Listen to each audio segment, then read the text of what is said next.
সরকারের পতনের পর দেশ ছেড়ে চলে যাবার সময় হযরত শাহজালাল আন্তর্জাতিক বিমানবন্দরে ধরা পড়েছেন একের পর এক আওয়ামী লীগের মন্ত্রী, এমপি আর নেতাকর্মীরা। সাবেক পররাষ্ট্রমন্ত্রী ডক্টর হাসান মাহমুদ এবং ডাক, টেলিযোগাযোগ ও তথ্য প্রযুক্তি প্রতিমন্ত্রী জুনায়েদ আহমেদ পলককে আটক করেছে আইনশৃঙ্খলা রক্ষাকারী বাহিনী। আওয়ামী লীগের অসংখ্য নেতাকর্মী একের পর এক বিমানবন্দরে আটক হচ্ছে, তাদেরকে ফাঁসিতে ঝুলানোর রায় দিয়েছেন সেনাপ্রধান। বিস্তারিত ভিডিওতে রয়েছে, আপনারা দেখুন। হিসাব করে দেন বিপ্লব, আমাদের আইজিপি কারণ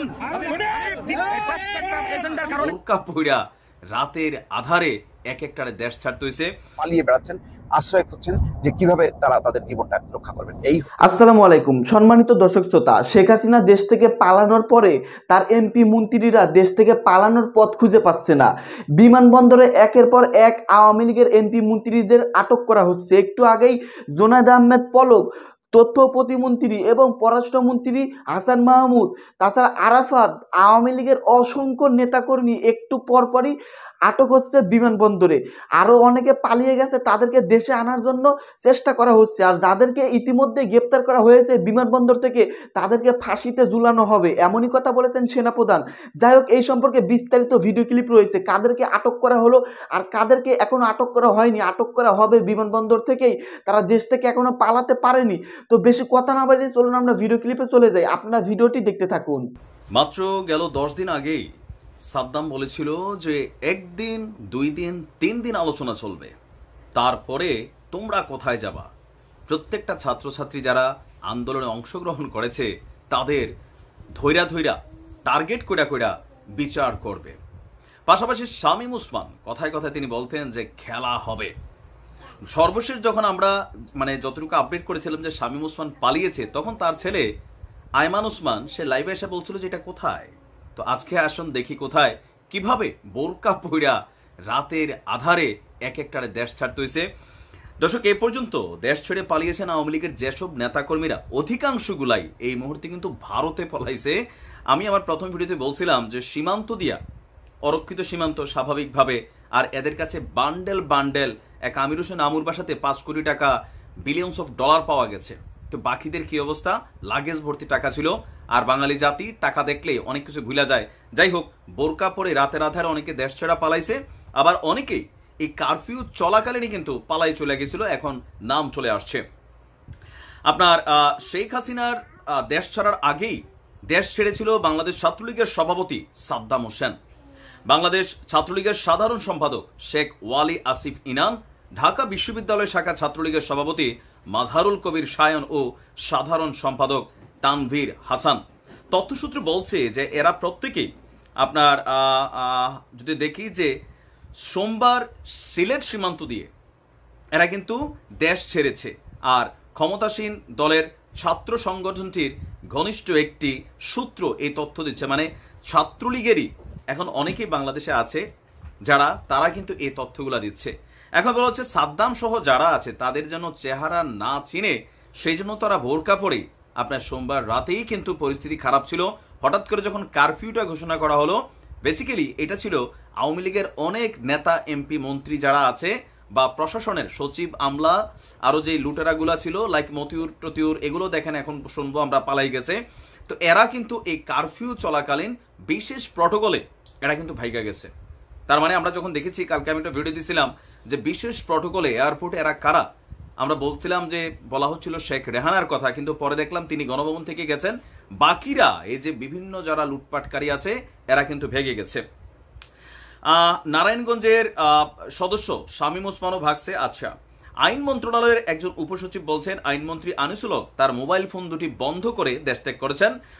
আর সোমবার রাত্র পর্যন্ত আমরা যদি দেখি, আওয়ামী লীগের সাথে সম্পৃক্ত পুলিশের ঊর্ধ্বতন কর্মকর্তাদের অনেকেই নিজ বাসা বা সরকারি বাংলোতে না গিয়ে আত্মীয় স্বজনের বাড়িতে অবস্থান করছেন। পাশাপাশি আমরা যদি দেখি আপনার এখানে আরো যে নামগুলো আসছে, আপনার সরকারের বিশেষ ফজলিনুর তাপস, তার একটা ছবি আসছে, ভাইরাল হয়ে গেছে। তিনি সম্ভবত সিঙ্গাপুরে এই মুহূর্তে অবস্থান করছেন। আর দরবেশ, এরকম যারা আছেন এরাও বিশেষ চার্টার্ড ফ্লাইটে বাংলাদেশ ছেড়ে গেছে। তবে এরা আসলে কে কোথায় কোন দেশে গেছে এখন পর্যন্ত এগুলো সবগুলো বিষয় সামনে আসেনি, তবে এরা যে দেশ ছেড়া পালাইছে সেই বিষয়টা কিন্তু সামনে চলে আসছে। আর ইতিমধ্যেই আপনারা জানেন যে ভিপি নূর কারাগারে ছিল তারও আজকে মুক্ত করা হচ্ছে। পাশাপাশি এই মুহূর্তে সারা বাংলাদেশের কারাগারগুলোতে যেই সকল বিএনপির রাজনৈতিক নেতারা বা কর্মীরা মিথ্যা বা রাজনৈতিক হয়রানিমূলক মামলায় শুধুমাত্র গত কয়েকদিনে গ্রেপ্তার হয়েছেন তারা না, সারা দেশে যেই সকল নেতাকর্মীরা রাজনৈতিক মামলায় আটক আছে তাদেরকে অলরেডি মুক্ত করে দেওয়া হচ্ছে। আমার আপন দুলাভাই বড় বোনের জামাই তিনিও আজকে মুক্ত হচ্ছেন।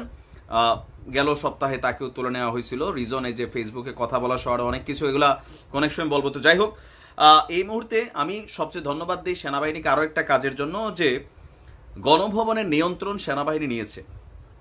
যেভাবে আমরা দেখছি যে গণভবন সহ বিভিন্ন জায়গাগুলো, গুরুত্বপূর্ণ জায়গাগুলো রাষ্ট্রীয় সম্পদ, তো এগুলো অরক্ষিত হয়ে গিয়েছিল, সেগুলা এখন টোটালি কন্ট্রোলে আছে। তবে আমিও আবারও সারা বাংলাদেশের মানুষ যারা আমাদেরকে দেখেন দেশের ভিতর থেকে, সহিংসতা, ক্ষোভ, গোসা এগুলা প্রকাশ করতে গিয়ে যেন পলিটিক্যাল পয়েন্ট অফ ভিউতে আপনার বাড়ির পাশে থাকা অথবা আপনার কোনো একজন বন্ধু, সে যেন আপনার এই সহিংসতার শিকার না হয়। আওয়ামী লীগ সরকারের এই পতনের মাধ্যমে একটা মেসেজ জাতির কাছে পৌঁছাইছে কিনা আমি জানি না, সবার কাছে হয়তো পৌঁছায় নাই। আপনি দেখছেন বিএনপি, জামাত, শিবির, তারপর হচ্ছে মিজানুর রহমান আল আজহারি, যারাই রাষ্ট্রের গুরুত্বপূর্ণ ব্যক্তিরা এই মুহূর্তে লিড করছেন, সবাই কিন্তু বলছেন সহিংসতা, লুটতরাজ, ভাঙচুর, জ্বালাও পুরাও কোনো কিছু আপনারা করবেন না, কারণ এগুলো থেকে মুক্তির জন্যই এতদিন জাতি অপেক্ষা করছিল। আবার একই কর্ম আমরা যেন না করি, কোনোভাবেই অন্যায়কে প্রশ্রয় দেওয়ার সুযোগ নাই। দেখা যাক যারা দেশে আটক আছে, অনেক নেতা, পলক সহ, শিক্ষামন্ত্রী সহ, তারপর হচ্ছে আপনার স্বরাষ্ট্রমন্ত্রী সহ, আপনার পররাষ্ট্রমন্ত্রী সহ আরো অনেকেই, আরাফাত সহ, এরা কিন্তু দেশে আটক পড়ে গেছে। এদের নিয়েও আপডেট থাকছে। ভালো থাকুন দর্শক। আজকে প্রথম আলোর আরেকটি রিপোর্ট, শেখ হাসিনার দেশ ছাড়ার ঘটনায় বিপর্যস্ত আওয়ামী লীগ। এই ভদ্রমহিলা কি পরিমাণ সেলফিশ যে জীবন বাঁচাতে সে নিজে এবং তার পরিবারের সদস্য শেখ রেহানা সহ আরো কয়েকজনকে সাথে করে 14 জনকে নিয়ে সে দেশ ছেড়েছে। একবারও চিন্তা করেনি তার মন্ত্রিসভার সদস্য, তার আওয়ামী লীগের যে অন্যান্য নেতা কর্মী, কারোর কথা সে চিন্তা করেনি। এবং এই রিপোর্টে আছে যে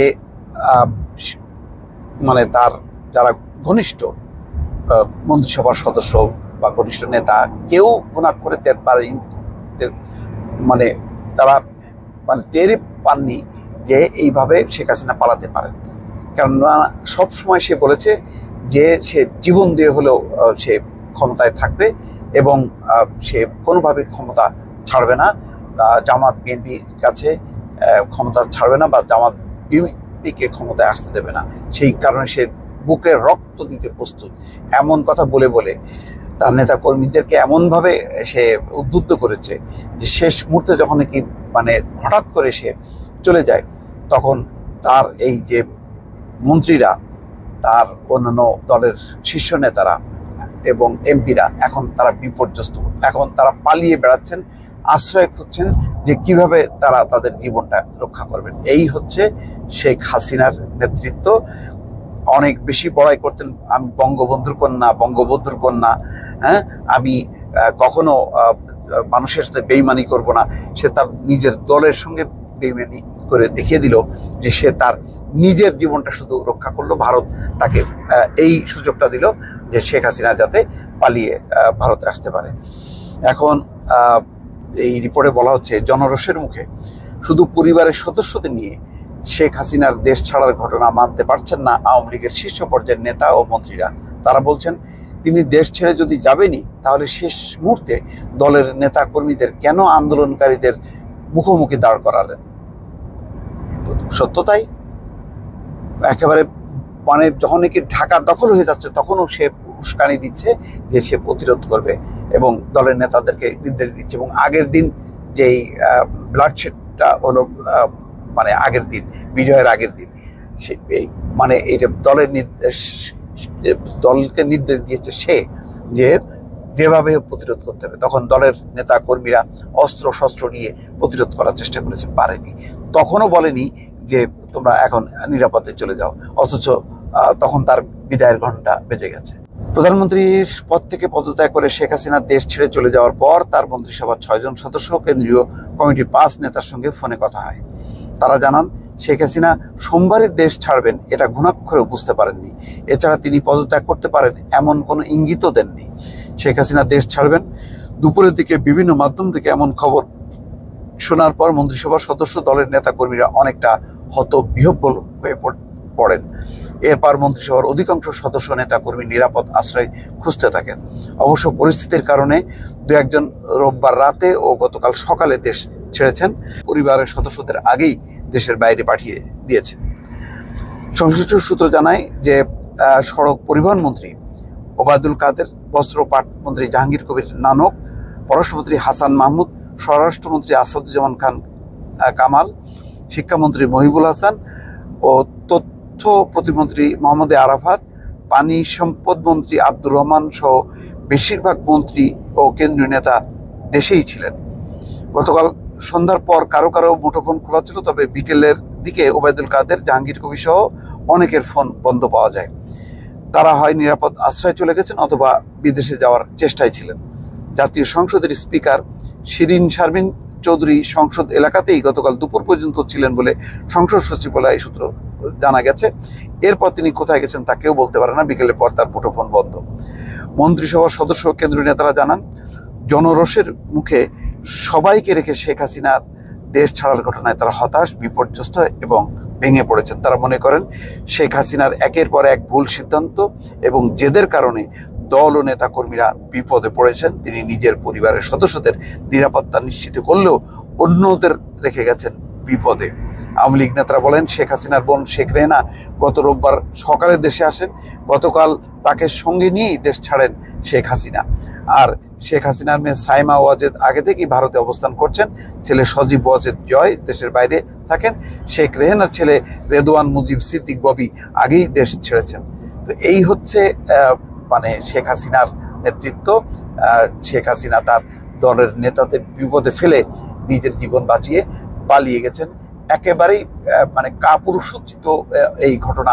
এইটা মানে তিনি শুধু পালাননি, তিনি একই সঙ্গে পুরো দলটাকে শেষ করে দিয়েছেন। আজকে বাংলাদেশের কোথাও মানে তার তো কোনো প্রতিকৃতি নেই, তার পিতা বঙ্গবন্ধু শেখ মুজিবুর রহমানেরও কোনো প্রতিকৃতি নেই।